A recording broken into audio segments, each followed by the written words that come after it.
Well, hello, and welcome to the MilVet Podcast. Your podcast hosts are Brendan Aronson, Tim Shaw, and Beau Higgins.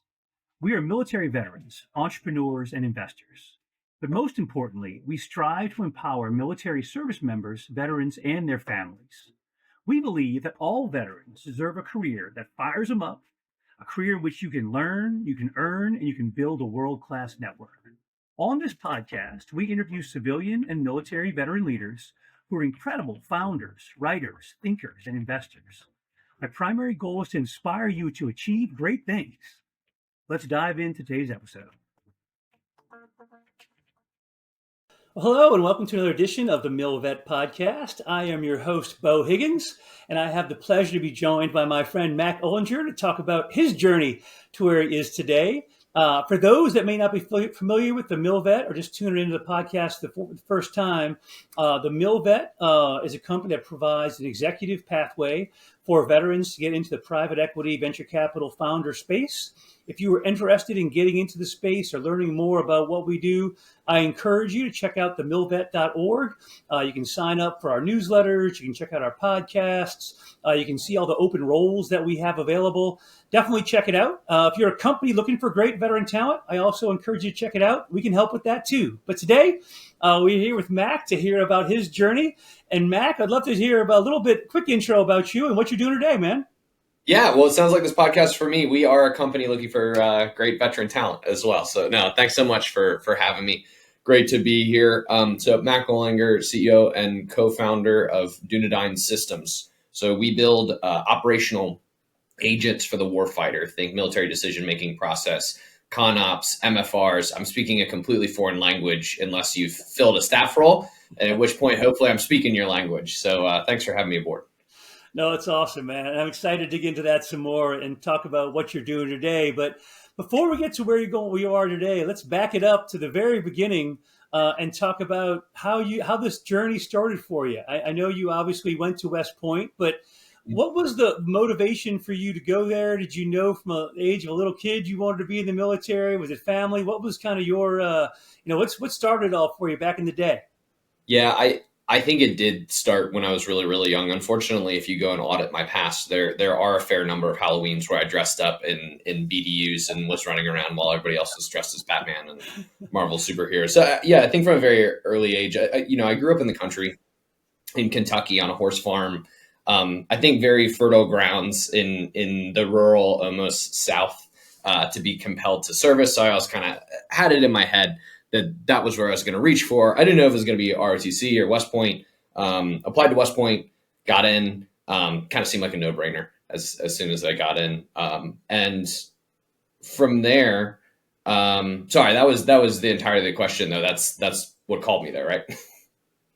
Got it. No, it's I love the small town beginning and just the patriotism of coming from there. And I love the idea of you with Halloween, running around in your BDUs and I'm playing war in the backyard and then turning that into a reality for you. Well, give us a little feedback on kind of, was West Point what you thought it would be? What did you get out of that? And kind of how that set the baseline for you to be successful moving forward? Yeah. It definitely, it was what I thought it was going to be. I think it was a little bit harder too. I got through it. I'm very open about the fact that I think that in the space we have a lot of elite founders from a lot of backgrounds. I end up usually sitting in a room with former ODA guys and SEALs and submariners and fighter pilots. And I was a very middle of the road cadet. I don't try to hide that. And it was. I think I learned an absolute ton there. And it was very trying, but super, super fulfilling. That's why I stuck with it. Light at the end of the tunnel was really, really good too. It was great to jump in. I ended up commissioning as a combat engineer, which was the number one branch that I wanted. And yeah, it was all around great experience. Not your typical college experience for anyone that's been there. They know it isn't. I probably didn't get to party as much as I want to, but I snuck out as much as I could to get to Vassar or down to the city. No, I didn't. That's not true. That never happened. You got to make the best of what you got, right? You don't know any better sometimes if you're there. I guess you see your buddies. Maybe you do know the better when you get there. Yeah. No, that's great. But and we'd love to just share a little bit about your time in the Army as a combat engineer. Don't need to cover everything, but what were some of the highlights of your time, on active duty? Yeah. Well, I had a great time in Bullock. I think that that's kind of where you attempt to relive your college experience. And I think any of my Bullock mates can vouch for that. And it was really cool, useful training. It feels really good to get out of an academic environment. And I think like all of the best experiences that I had were ones where you begin to apply your trade or learn to apply your trade. I really learned about becoming a combat engineer, which is what I ended up doing. We also did some horizontal vertical stuff, as I kind of say, mobility, counter mobility, survivability. Loved learning about that. And then ended up posting the 1st Armored Division. And I'm not going to lie, I think that you asked for highlights, but then lowlights. So we were on the NIE AWA mission in the 1st Armored Division. When I pretty much got on ground, I had a TMP pick me up day one of work and say, hey, do you have a duffel bag? Do you have the gear that you need? Yeah, sounds good. Okay, meet me back here in an hour. Send me out to the field for 2.5 weeks. And that was pretty much the rotation the entire time. And pretty much from the day that I showed up, I did battle captain time in between my deployments. And partially a low light just because the op temp was like crazy high, actually. Like morale was pretty low there just because the unit was not deployable, right? So you're constantly going out to the field and you're constantly sharpening the sword, but there's nothing to apply that towards. However, as an advantage, and I look back on it, I feel like it was almost meant to happen. I developed an aversion to slow staff work, which is foreshadowing for future product development. I think that I retained my position as battle captain because I was very efficient, and I valued efficiency in the operations center. And it's something that usually is going to be an 03 billet. I ended up almost getting stuck there in an 01, 02 the entire time. Ended up almost my BC ended up delaying my platoon time in time for other folks to rip in for me to take that role. So I saw us all the way through that was actually the longest role that I had in the military, all the way through the National Training Center. So luckily, one of the highlights is that I think that at a very high level, they realized they needed to rotate this kind of network warfighter mission, and they made us deployable. Deployed to Kuwait, took a sapper platoon there, came back, ended up on division staff, actually. And I actually kind of almost ended up in Afghanistan at the end of my service by accident. So I was working up a division staff. Sorry, I was on battalion staff, and I had called a GS-15 that was working at Sequoia National Park. I knew that I was going to get out at that point, and I said, hey, I see this TDY role that's open on Global. Sounds like you need an engineer, some engineer support. It looks like it's an 03 billet. Funny enough, I'm coming up for 03. And we absolutely hit it off. We talked for 2 or 3 hours. And he's like, yeah, I want you there. I get back. My battalion commander's like, yeah, that's a TDY slot. You're not going to do that. So he was like, okay, but I got an option for you. You can go up to division staff and go to Afghanistan. And I was really, I was actually glad that opportunity emerged. You should never be really happy that you're getting shipped off to something like that. But again, I think that the common theme is being able to actually do the job that you were meant to do. So I get up there and I was fine with anything, but the GA, the division engineer was like, hey, I know you're getting out, totally fine. Colonel Matthew Broderick, actually, great guy. We'll go to Bagram, really easy, 8 to 9 months, and then we'll get you shipped off to business school. So it sound good. And then I landed and pretty much dropped my bags and kind of had the same thing happen, but not for the AWA, where they said, hey, the SFAB doesn't have any engineer augments, so you need to pack your stuff and you're going to Southeast Afghanistan the next day. Honestly, I was glad that happened. So there was a lot of work that was adjacent to some of the ODA teams there in the SFAB. And so I ended up, I think that was, highlight, low light. We can unpack 2019, 2020 Afghanistan as much as we care to.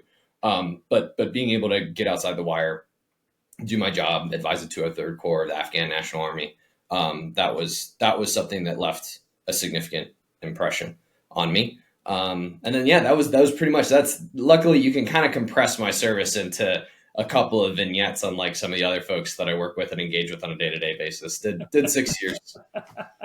No, that, it's, I think the takeaway, is first of all, you got to bloom where you're planted, right? I mean, it may not be the exact path you thought the Army would provide you. Wasn't the jobs themselves maybe didn't turn into what you expected or what they were on paper, but you get there and you make the best of it, right? And you Yeah. learn from it.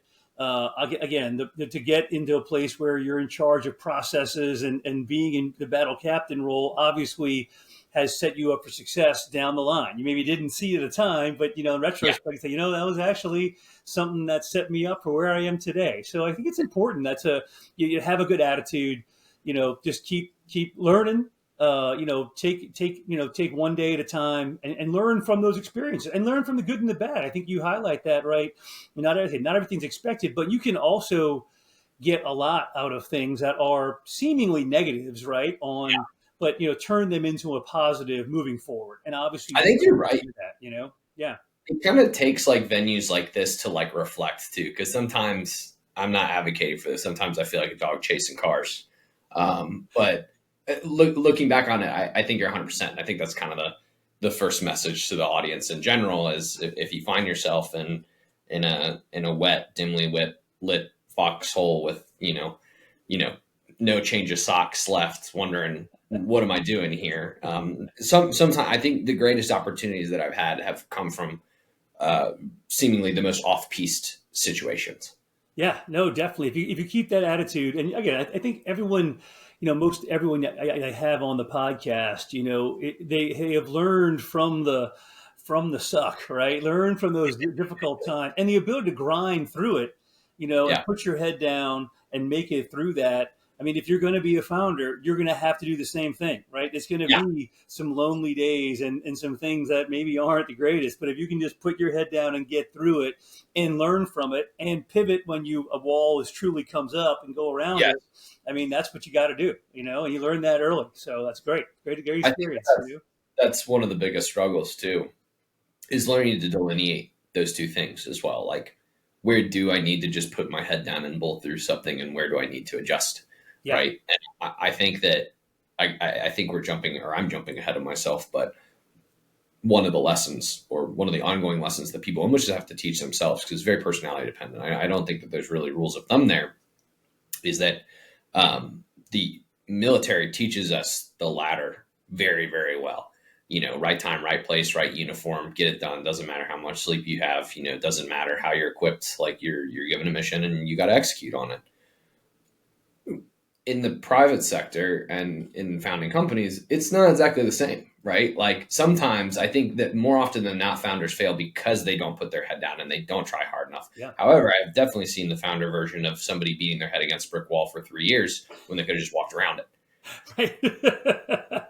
Yes, you gotta learn all that. Those are all learned things that, but again, hopefully the military gives you a background to figure that out. And when it's time to find the surfacing gap, and when it's time to charge through, or when it's time to find a different way around it, so that's good stuff. And maybe there's a maneuver warfare comparison. There you go. That's what I'm saying. As a Marine, I appreciate the maneuver warfare. All good.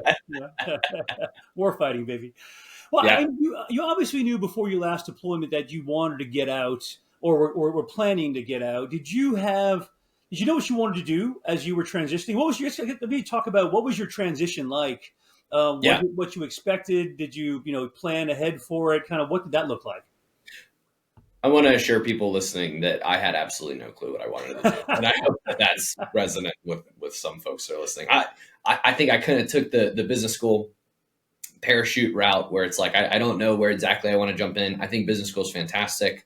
I think it's like a deep conversation to figure out either internally or externally whether business school is right for you. But I think it's a wonderful place to grow your network and kind of do the eat, pray, love thing, and figure out where you think that you're slotted for. And I think I stepped along the way on a couple of landmines that I've since at least been able to warn people about. It's not like I even avoided it, but I think that there's this intrinsic temptation. There's a couple of almost Harry Potter houses in the NBA. You've got the Slytherins, which are finance. And then I don't know what the consultants are also Slytherins. So that's where the metaphor falls apart. But those are kind of the two forks in the road where I see a lot of people default to that, and I understand why, because it pays incredibly well and it equips you with some skill sets that are orthogonal to what you learned in the military, especially in like the finance space. Grit's very important. In the consulting space, there's also a grit component, but your ability to communicate and manage stakeholders cross-functionally. But the schools are kind of engineered to push you in those two directions, right? And so I ended up picking, okay, I'm just going to try and be a consultant. And honestly, that's like the other piece of reflection. I think I'm a horrible consultant. And I think it like came about. Luckily I have a co-founder who's extremely structured. I'm extremely unstructured in my thinking. And I learned that from the interviews. Like I was just really bad at it. And I still almost like trained myself into being highly structured and like faking my way through it. And actually that's another one of those things. It's like, thank God I didn't get BCG or McKinsey, because I don't think it would have been the right fit for me. So, I mean, like kind of the long story short on that is like, I went that route and I learned, luckily, the universe kind of taught me that was not where, even close to where any kind of zone of genius or competence is. And then luckily though, I think, and this is kind of like when you're doing that transition path, that's where network is so much more valuable, and being open about this and not being 100% stubborn in terms of just being like, okay, I'm going to go to Deloitte or KKR and just figure it out. I was like, okay, so this probably isn't what I was meant to do. What am I meant to do? And I think that's the hardest question to answer in the MBA, and almost nobody, and not just in the MBA, but transitioning in general, people have a really, really hard time addressing that. I think that that's probably the one thing that coming out of service, it's like we've got the least muscle memory for that, right? Because in the Marines or in the Army or in the Air Force, it's like you get handed your next assignment 99.9% of the time, right? You get a piece of paper that tells you exactly how well you did. And suddenly you're placed into this mercurial, it's sometimes very uncaring ecosystem that the world's your oyster, but you got to pick. And it's very, very social, and it's much less hierarchical. But luckily, like a very, very strong network, especially extrinsic to veteran. It's great to have a veteran support group. Of the president of the Military Business Club. But one of the first things that I did is I really tried to push veterans to hang out with not veterans as well, and bring in folks that weren't veterans that can help you through these types of things. And I had a friend group there that pushed me into product management, actually, the more that we talked about it, and really, really helped me shape that narrative. And so I ended up being a lead product manager at Electronic Arts. And kind of the second that I sat in that chair is, again, just like the overlapping of all these Venn diagrams from what I'd learned either in the MBA or learned from the military. And then even again, the time that I thought that I'd wasted playing video games. Video games are fantastic. I love playing strategy games.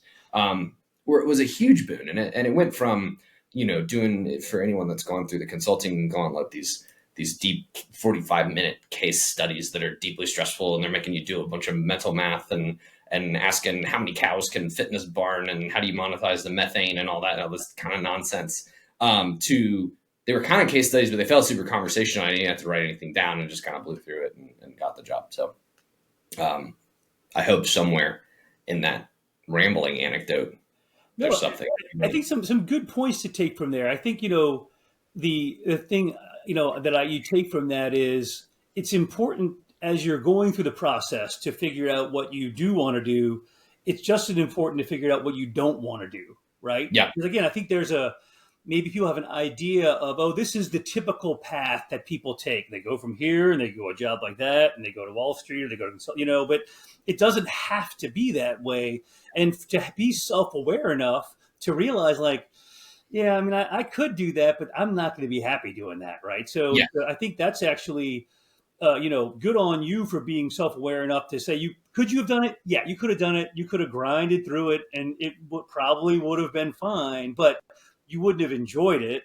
You're able to be, again, and I think to your other point of the networking piece of it, to talking to folks that are not in the military, to, having those 50 cups of coffee with people, to having your network, again, to figure out what you do want to do and to what you don't want to do. Not that I talk about that all the time with veterans. I mean, veterans can do the job a lot of places, but if you do the job and you're miserable, and that's not, you're not going to be there for a long time, so yes, valuing the culture piece of things, value in knowing what makes you tick and what's going to help kind of drive you to be Yeah. able to identify that early on. You're saving time in the long run by trying to go through it maybe as the traditional path, going on a path that's a little bit maybe non-traditional by some people, but is right for you. And you have Yeah. to figure out what's right for you. And you obviously did that. And again, talk about, what was that first role like, or how did you get your first role out of, Yeah. yeah, Well, I guess I still wasn't right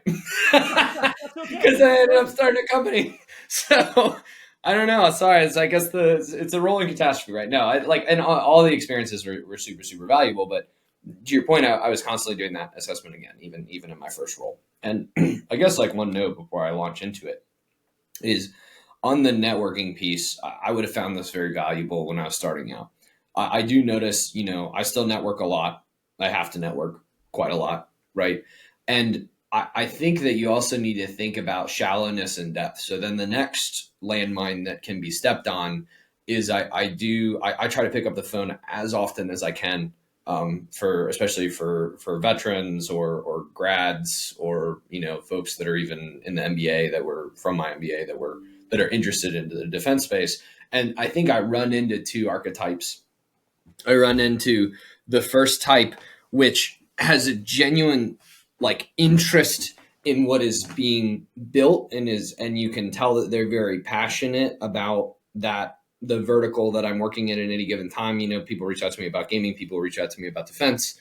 Or you have kind of the latter, which is like, you can kind of tell like people are playing like gotta catch them all, where it's like, I've pretty much added you to my network and that's done. And please be the former and not the latter for everyone's sake, right? Because I think I was like pretty, like I had some great friends at business school, but I actually focused a lot more in like depth of investment. And it wasn't like by design. There were just people that I liked hanging out with quite a lot and invested a ton of time. And then they actually just ended up helping out a lot because we were very close. Like we had genuinely built a relationship. So that's just like another piece too, is like, I think the coffee chats are really good to get broad exposure, but make sure that you double down, not even from a business perspective, but just invest in the folks that you find interesting. And you enjoy having 2 or 3 or 4 beers with, or maybe even more in business school, at the bar. And that's like, usually it was not part of my logic at all, but those are usually the people that completely came through for me, whether it was at the EA role or later on in starting a company as well. But to answer your question, in terms of the first role, so it was great. It was an amazing experience. I love product management. I still love product management to this day. I ended up on the mobile games team at Electronic Arts. Pretty much like bespoke interviewed my way in, did like 5 rounds of interviews, and it was a very strategic team. We weren't aligned to one game, and I kind of liked that. There was a lot of flexibility, especially when some trust was built to go. And I actually kind of ended up being, I ended up being like the most, like the best way to compare it is almost like an advisor, like a fly in, fly out advisor for studios that were struggling with operations or other more data science focused issues that had to do with top line growth, right? And I think that where I kind of found my niche within this sub vertical, within this function, again, were things that I kind of reached back and pulled from Afghanistan and Kuwait, which is, how do you go to a foreign country such as, Manchester? It's a completely different planet there. It was one of the places that I flew in and flew out there. And how do you get that kind of collective buy-in to build an action plan in order to align interests between EA corporate and recently acquired studios, right? And it's not an easy job, because if you kind of, in anyone that games and, know EA makes some amazing games, but definitely like recently acquired studios, sometimes, it's a lot like advising different host nations cores. Like they understand that there may be some competing interests and there's some friction there that you have to navigate around. I ended up, so we were going through reorgs, which hindsight 2020 is probably because we were looking around for to be an acquisition or LBO target, which has just played out in real time, which you can read all the news on that, but there's a very, very successful outcome there. Unfortunately, as part of the restructuring, a large portion of my team got let go, myself about 90%, just because they were reorganizing a lot of the mobile titles under the HD titles and all that stuff. And so that was another point, which was I had some great experiences, but I began to realize that I loved the parts where you build products and you support teams and operations and you drive things to the adoption phase that are extremely customer centric. But I found that probably 60 to 70% of my job and why I ended up getting promoted to lead largely was like relationship driven, but from almost like a political scaled company perspective. And I actually didn't like that as much. And so I think that's kind of around the time when they did the reorg. And then luckily, like internally, like EA is like absolutely amazing. Like everybody that I worked for, they were awesome. They reached out. I ended up getting 4 different offers to different teams, one of them with a promotion in order to come over to the HD side and work on what was called the EA experiences team. And that was good. But unfortunately, that reorg kind of left a bad taste in my mouth. And from there, I did some of that work, but I was kind of, I had like a number of life events that occurred. Also, I lost my second nephew in a car crash as well, the same week that I got laid off. And I was considering starting Dunedain almost that exact week too. And it just felt like this giant, we all have these big inflection points that occur. And just my takeaway from all of that chaos and, driving back to Kentucky from Austin in the middle of the night, it was very much an awakening, because then even after that, it was just one of the craziest weeks of my life, even including deployment. Because then on our way back, we got rear-ended by a tow truck that almost killed our dogs. And so, bad things come in threes, but it's how you bounce back from that kind of stuff that matters, right? And so I kind of, after that week, I felt again that it was definitely time for a change. And luckily I had been having some really productive conversations with my to-be co-founder, and went and luckily, got married right after that first, but pretty much right after that, I was like, I think it's time for another change. I think I'm able to take kind of what I've learned is what I love doing, what I think I'm very good at doing. And I realized that I really, really want to start an early stage company, and in a vertical that I found to be more compelling in terms of being a necessity. Like I saw the opportunity to build out a tech stack that I believed was needed for the warfighter, that was almost the sum product of all previous experiences, with my co-founder gap filling quite a lot as well too, who was also a 2015 grad, and probably the smartest person I've ever met. For anyone that knows the electrical engineering signal processing types, they're absolutely next level. But I'll pause there. So that's kind of like how I arrived at saying, okay, screw it. I'm going to. A few things to pull from that too. I mean, one, to make that decision. And having talked to several founders on the podcast, at some point you're betting on yourself and you're going all in. I mean, that's in the company like what you did. I mean, it's like, all right, I believe in me. I believe in my idea, and I'm putting all the chips in. You can't just put a toe in the water for that kind of stuff. You got to go all in, and we can talk about that more in a minute. One thing I would like to share with the audience a little bit, because as a guy that talks to a lot of transitioning veterans, people, I think, I want to go into project management or product management, and they don't know what the heck that means, and they're not the same. Yeah. But would you just, in a kind of a quick overview, what is product management versus program management? Because again, they get people kind of like just, oh yeah, I've been doing project management. I can do product. No, it's not the same thing. But talk a little bit about product management from what it is. Again, just because people think like they don't know. People really don't know. I don't think, honestly. So I can do the difference between product broadly and project, and program is even funkier because it changes by industry. Like I know in Microsoft, I might even be screwing this up, so people be screwing at the podcast, but I'm pretty sure in Microsoft, like program is only marketing, and it's kind of product marketing, could be completely, but I know that there are certain orgs that do that. So broadly speaking, I think that product management has lots of can have lots of functions of project management in it, or it doesn't have to. It can fall under the ambit though.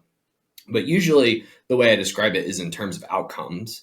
If a project manager delivers something to schedule, you build out a Gantt chart or something like that. We're going to make a game, or we're going to, build a house, or, whatever product you want to build, and they hit those milestones and those delivery points, then you get a pat on the back and you should get a raise and a promotion and stuff like that. If you're a product manager and you hit all of those points and you build the wrong things and the metrics are horrible, you get fired.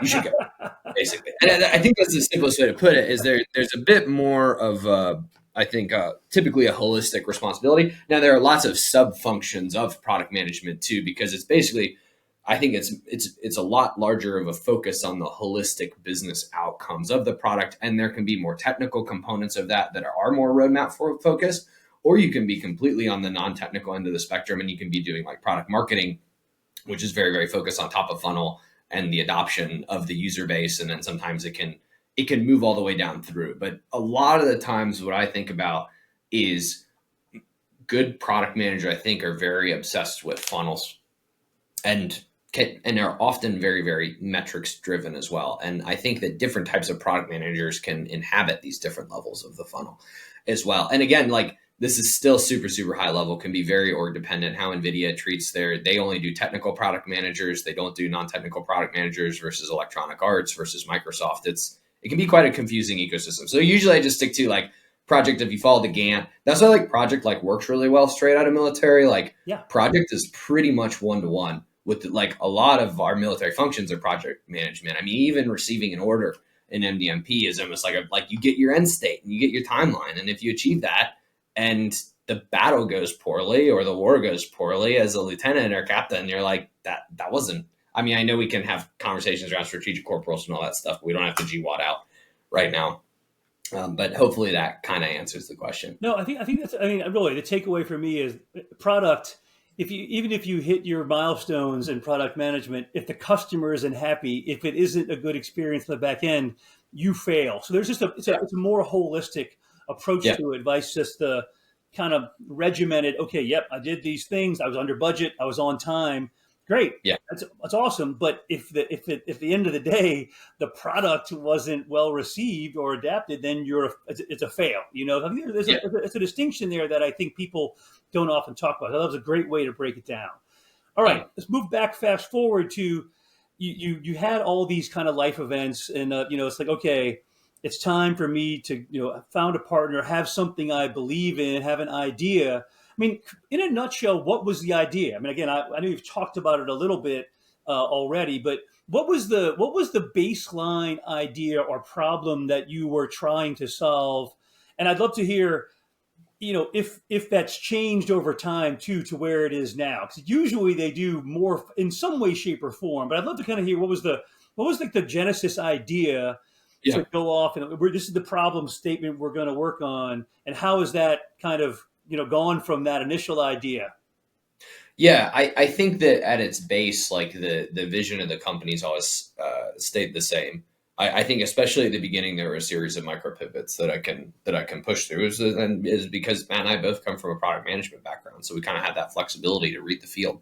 But overall, what we want to do and what we still want to do is leverage machine intelligence to accelerate and improve DOW decision-making processes, or even other processes for that matter, whether administrative or maintenance. And actually, the very first conceptualization, talking to my co-founder, we were very keen on the maintenance piece first. And I think part of that was my intrinsic bias. So I was thinking, okay, like, I think that you're ahead of 50% of the pack of entrepreneurs if you're just like, what problem am I solving and how big is that problem?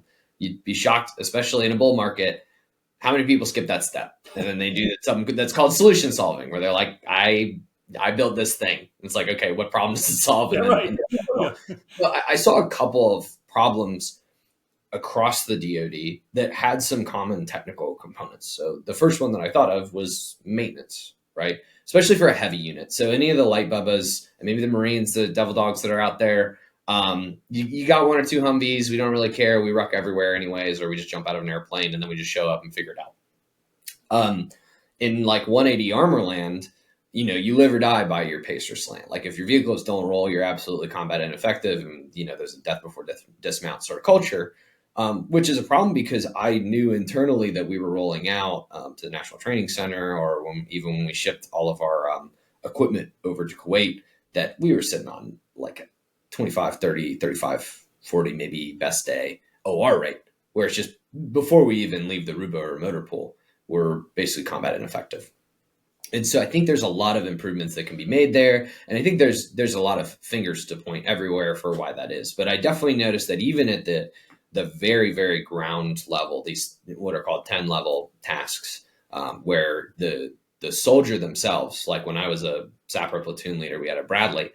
Sometimes these vehicle commanders are like an E5 that doesn't have a college education. And there's no there is a specialty school for Bradleys, but it's not like you have to get accredited in that. Like you don't have to go to Bradley Master Gunner, and almost no one does, in order to actually operate a Bradley. So you have a lot of folks, myself included, coming as a second lieutenant, where they're like, "Hey, PMCS is Bradley." It's a nightmare. Like it's extremely tribal, and you get handed this 1,200 page book where you're desperately thumbing through it, and it is I understand that there needs to be a warrior ethos and you need to figure that out, but there's definitely a better way to do that. Yeah. Like we're just setting conditions for failure, and you end up pushing it to 20, 30, 40 level, and there's some issues there.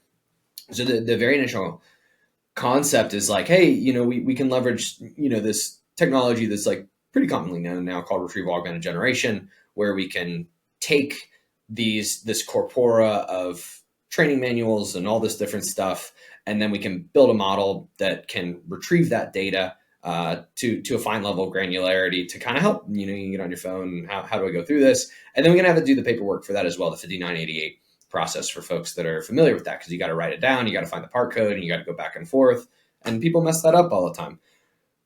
Big kind of like punch in the face is like something that I actually completely forgot, is that vehicle maintenance is controlled and classified. So with what data are we going to train this model? And so we had a bit of a chicken and the egg thing going on, where it's like, hey, we can build this great tech if you give us CUI, and you're not going to get CUI unless you have like a cool product, right? So we kind of took a step back. And we're like, okay, what other problems are there? And I knew like two other really big ones from my battle captain time, which was something we were planning on tackling as well, just not first, was operations. And then we also had administration. And so you see kind of the two of those on Warmind right now.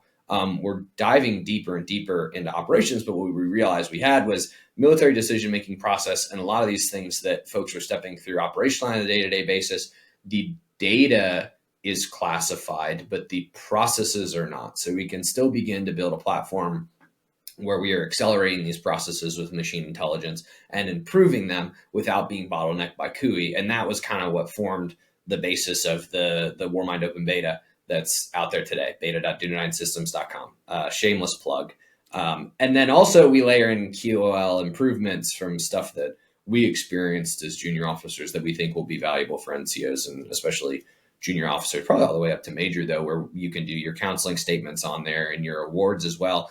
And it is all the same tech stack, though. That's what's so interesting, is you have tools, which are not really agents, whether it's something that can plan a route, whether it's something that can check what the weather is, check what the time is, read a map, or build a knowledge graph that's a relational database between units.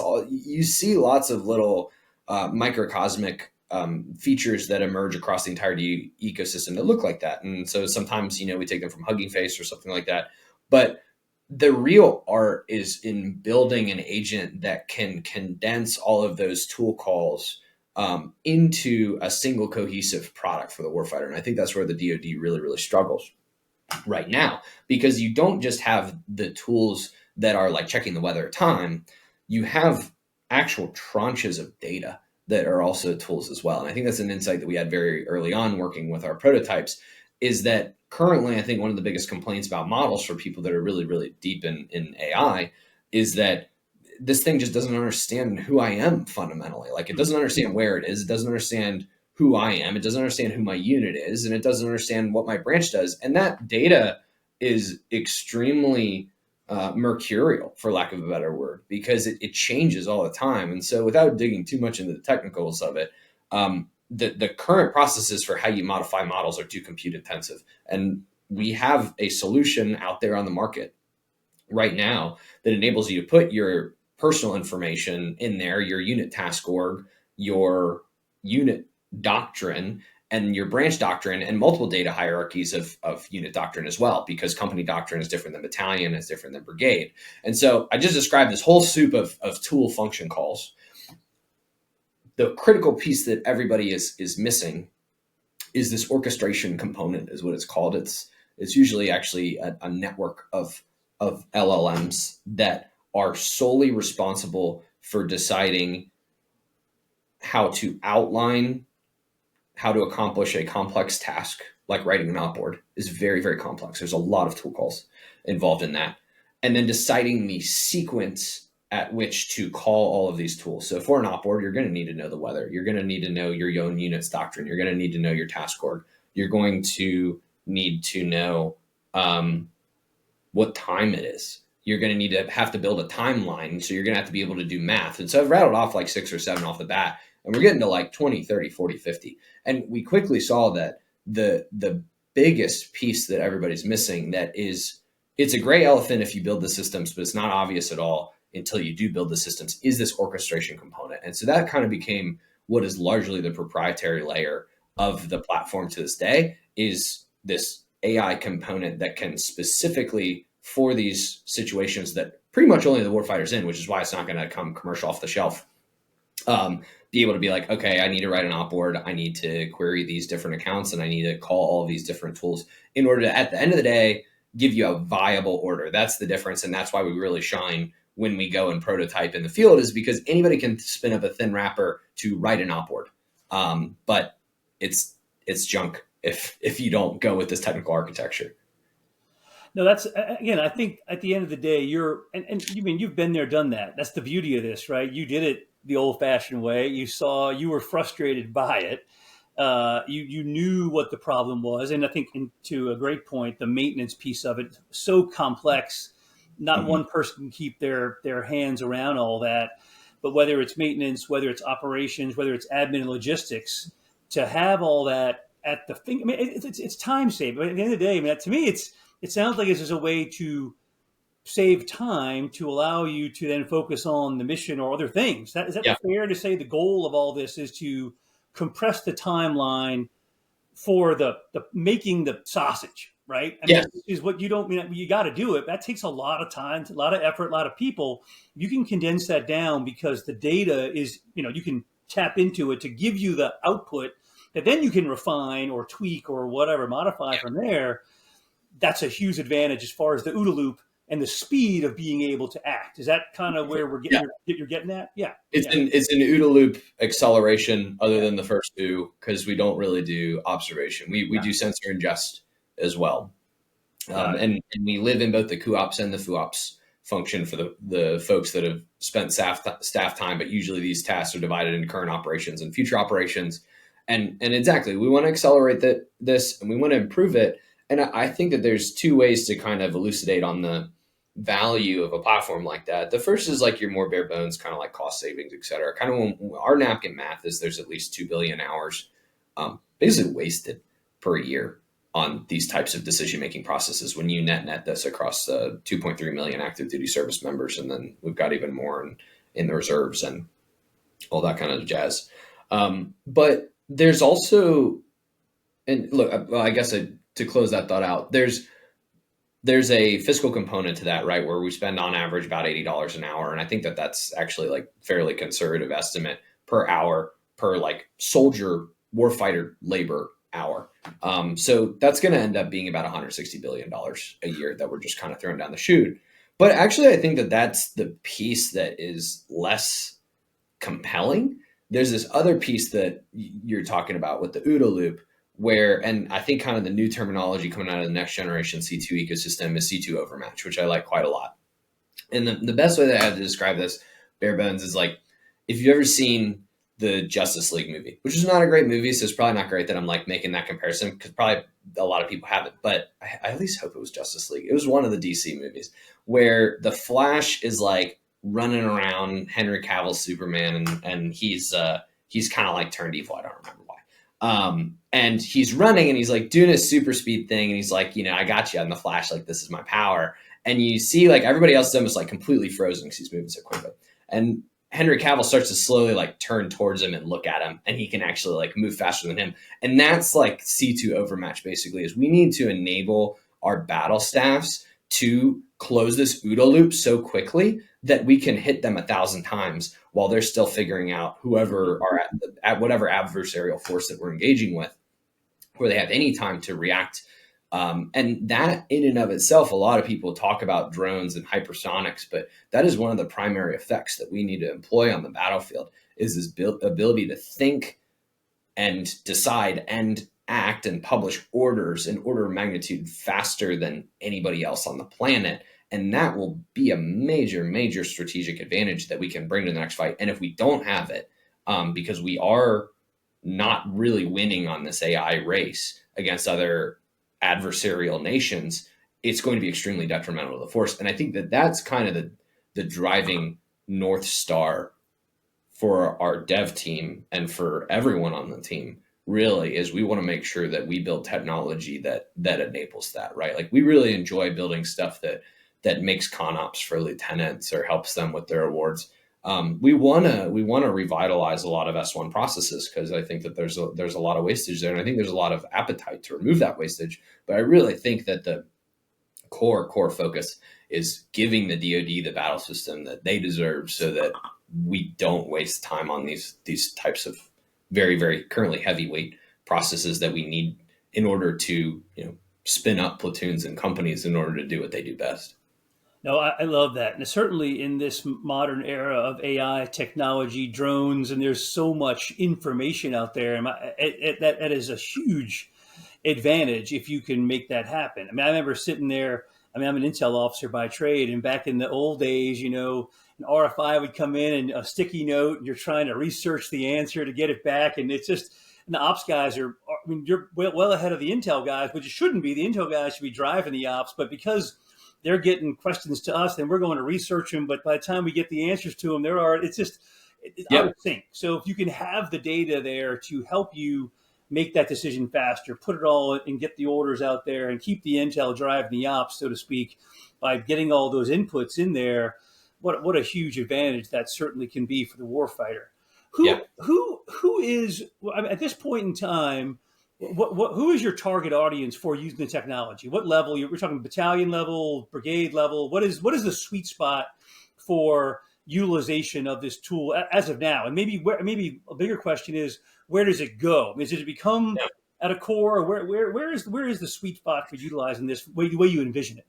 You hit the nail on the head. I mean, I think our experiences with battalion brigade, that's where we want to start. We see that there's not a lot of love given to those folks. I drive down to 1st Cavalry Division. We fly in, fly out a lot to Hawaii. And even with Special Forces teams are one that we've had a lot of success with as well, because actually your labor per warfighter for MDMP for Special Forces teams and SFABs actually is actually the highest, because they're actually all expected to do MDMP, unlike your normal line unit where it's just the battle staff.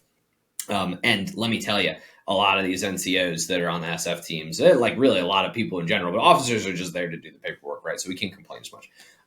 But a lot of these NCOs are like, please give me technology to get this out of my hands, right? Because these people are meat eaters. But you got to be doing it, right? And we've had some wonderful skill bridge folks come through, and we've done some wonderful pilots in order to make sure that what we're developing is something that's going to give them that QOL with the Kona stuff that they're doing.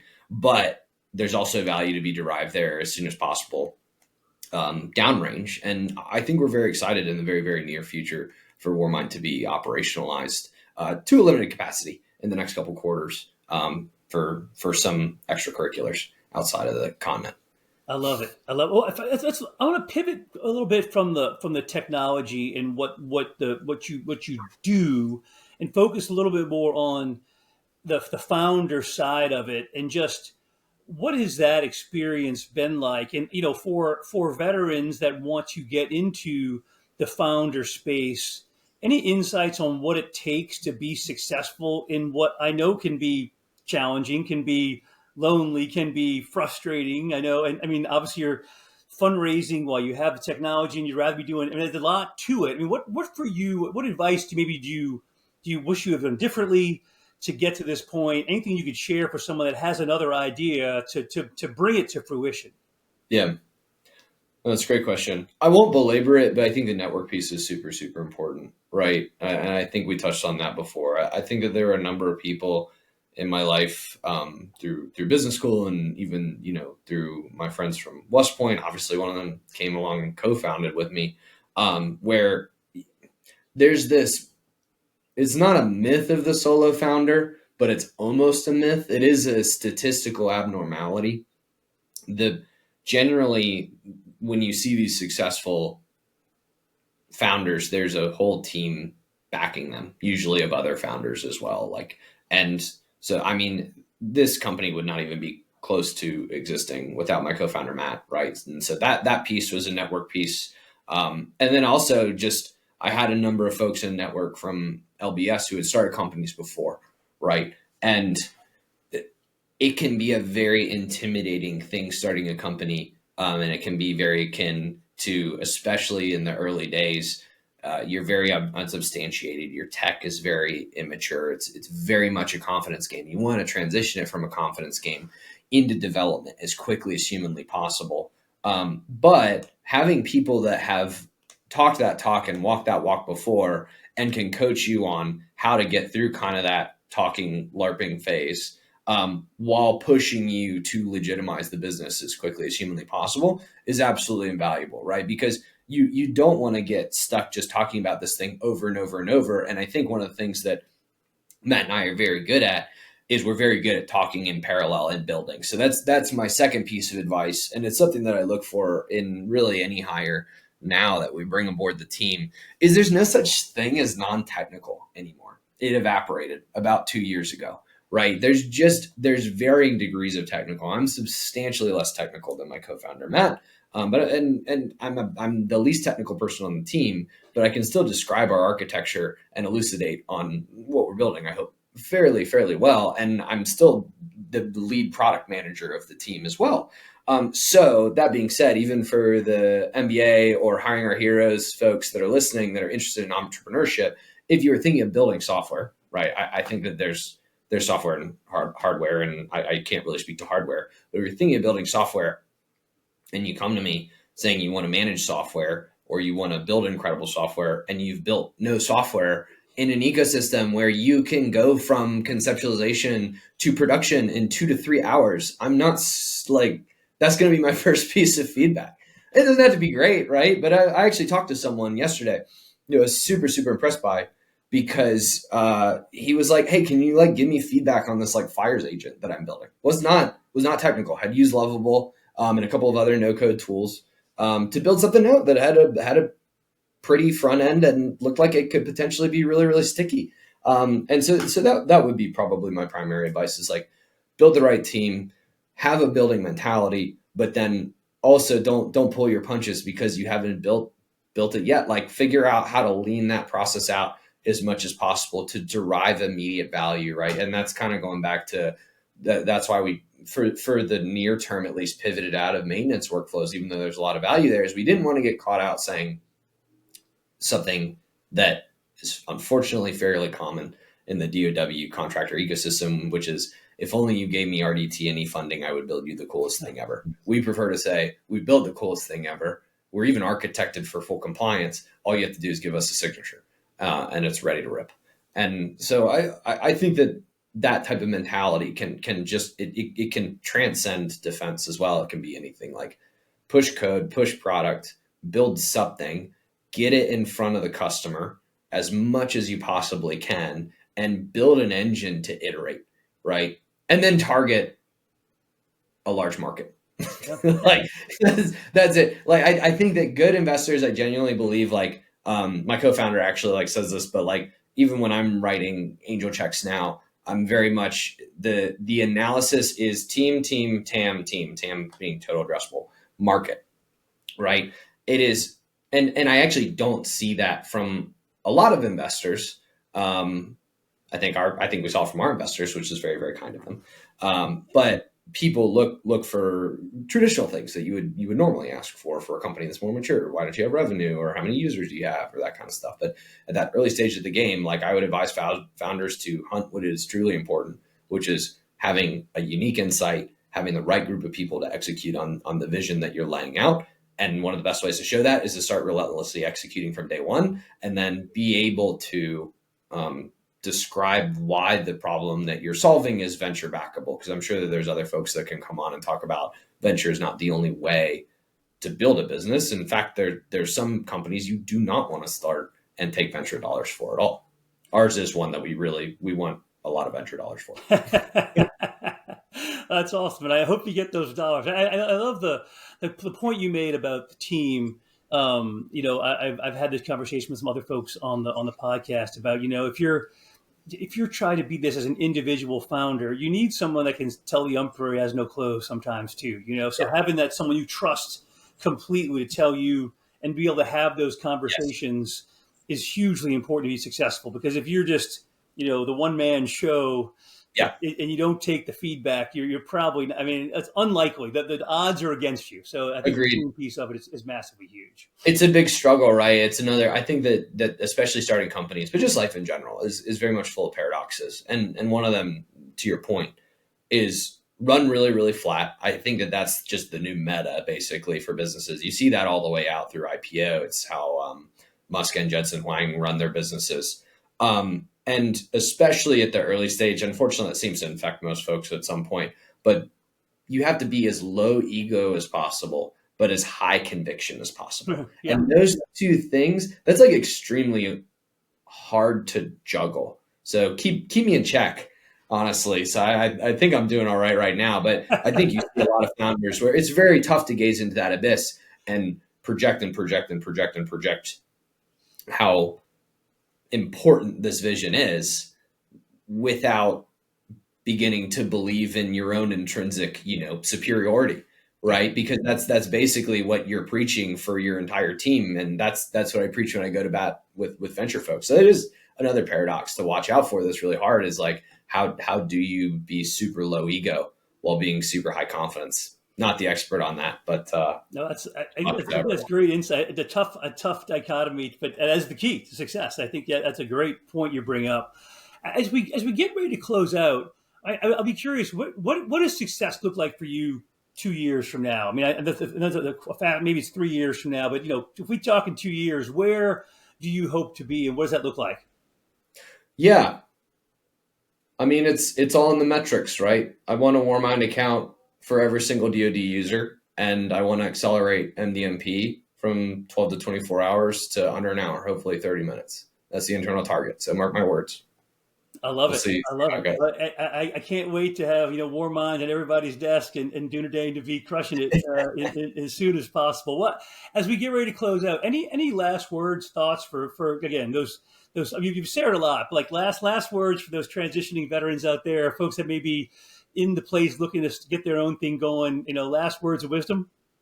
Do it. Good luck. Don't be afraid to pivot. Don't be a stranger. I try to keep my calendar open as much as possible to talk to folks about particular pain points. I love it, man. That's some great advice. I love the time today. I appreciate making time for me. And I really appreciate the time you make time for other guys that are interested in this space and send the elevator back down, because it is not an easy path, but you're down it pretty far. And I'm excited to see what the future holds for you. Thanks again for the time today, Mac. Appreciate it. And look forward to seeing you again soon, man. Yeah, appreciate you both. Thanks for having me. Right.